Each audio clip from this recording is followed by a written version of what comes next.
I'll echo what was said by the last speaker, how remarkable it is to see so many people in this room. I mean, even myself, 5 years ago, I think there would have been 50 people in this room. And I think the way we're going to end what can only be called the apartheid state of Israel is by activism by people in this room, by people who are on the Gaza Freedom March, and by not just speaking, but by acting, whether it's marching, whether it's the BDS campaign, whatever we need to do to end what I consider to be one of the world's really most horrific crimes. I wound up going on this march really because of Abdeen. We had decided to go to the West Bank and see for ourselves what was happening in East Jerusalem, Hebron, Jenin. And Abdeen said, Michael, you have to come to Gaza because whatever you see in the West Bank will pale in comparison to what you see in Gaza. And then I said to Abdeen, well, we're going to get into Gaza. And Abdeen said, Michael, it looks very, very good. And of course, on the 22nd of December, we got the note that said, it doesn't look so good. Not only doesn't it look so good, the Egyptians said they've denied us the permit for the one place 1,400 of us could meet, and that any demonstrations will be met essentially by repression. We decided to go in any case and then schedule a trip to the West Bank if we didn't make it. So we went to Cairo, and Cairo, the only way to, and there's other people who describe it better than I, but in some way it was like a mini Seattle. I mean, there were demonstrations everywhere, always surrounded by police, cops, informants in all our meetings. And of course, the fact that we couldn't have a meeting of 1,400 people in one place meant that we were all in these small little hotels spread around the city, and the leadership had to just run around trying to get some cohesiveness. It was an intense experience because, particularly with my children, I didn't know what to expect in what many would call a police state in terms of demonstrations. But we did it. We went to demonstrations.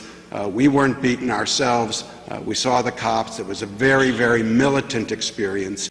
And then when we realized we weren't getting into Gaza, and lots of people tried to go to El Arish and got arrested taking buses or taxis or their hotels surrounded, we decided to go to the West Bank. And we got on a plane from Cairo to Tel Aviv. It was night, so I didn't stay in Tel Aviv at all and just drove to East Jerusalem. And on the plane, I happened to meet somebody who was taking his family, and he was going on one of the traditional Israel trips where you see what Israel wants to show you, and he was even going to sleep in, he said, a Bedouin tent. And I said, well, that's interesting. And I remember the last time I was in Israel was 50 years ago. And I remember the Bedouin tents and the camels and the goats and all. And then, and I'll just jump ahead, and then when you get to East Jerusalem and you see a small strip of land when you look out from the hill where some Bedouins live, or when you go out toward the Dead Sea area and you see how the Bedouins live, and it's like tiny tin shacks where there are olive trees, where their trees have been cut down, where they're near polluted sites of factories. And you say, and they're being pushed, they're no longer nomadic because the Israelis won't allow them to be nomadic, and they're just being pushed out and made smaller and smaller and smaller. And of course, the experience of these people was going to be in some Bedouin tent, probably in the Negev. In any case, we get to East Jerusalem, and the first day, immediately around the corner from where we stay, is the Palestinian area village of Sheikh Jarrah, which is part of East Jerusalem. You may have heard of it. It's a place in which Palestinians are being pushed out and pushed out.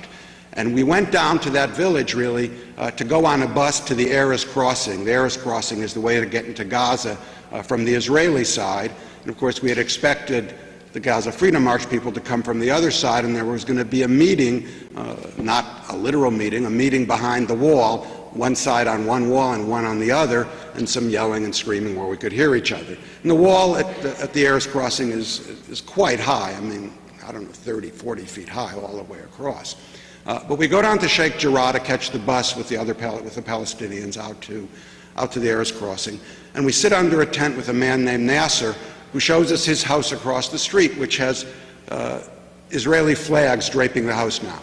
That was his house. He spent 4 years trying to keep that house when the Israeli settlers tried to take it away.